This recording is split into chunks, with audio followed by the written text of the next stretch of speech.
আল্লাহর কাছে ক্ষমা চাও, দুনিয়াটা কিছুই না রে যুবক। ওই কবরে যাওয়ার পরে গুনাহগারের কবরের দুই পার্শ্বের মাটির চাপ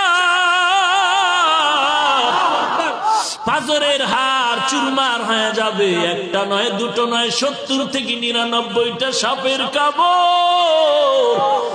কবরের ভিতরে জাহান্নামের আগুন।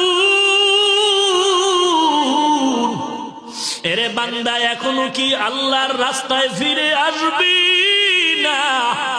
আল্লাহ দেখায় দেয় দুনিয়ার বিল্ডিং এর আগুনে কত যুবকের লাশ, আর চিৎকারের আওয়াজ, বাঁচাও বাঁচাও।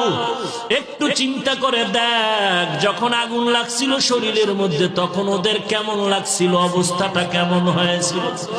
ওরা যখন আগুনের মধ্যে সবাই জানালা দিয়া হাত দিয়া কয়, কে আছো, আমাদের বাঁচাও। আমাদের ডানে আগুন, বামে আগুন, চতুর্দিকে আগুন।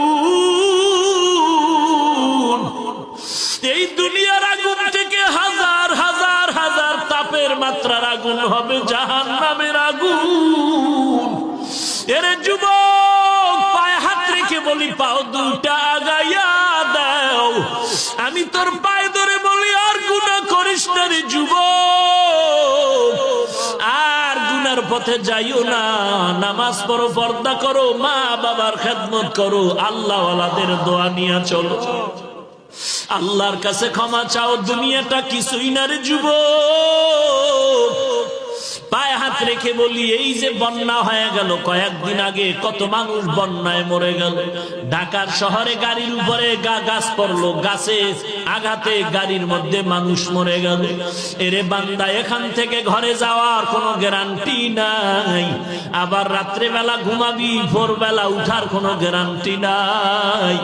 পায়ে হাত রেখে বলি, রে বাবা, তোর মতো যুবক স্কুলে পড়ে নামাজ ছাড়ে না, তুমি কেন পারবা না? তোমার মতো যুবক চাকরি করে নামাজ ছাড়ে না, তুমি কেন পারবা না? কিসের বাহাদুরি করো? কিছুই না। পায়ে হাত রেখে বলি, তওবা করে নাও, চোখের পানি ছেড়ে আল্লাহর কাছে ক্ষমা চাও, আর বলো, আল্লাহ, এই ময়দানে আমার মতো গুনাহগার কেউ নাই, তুমি মাফ করে দাও।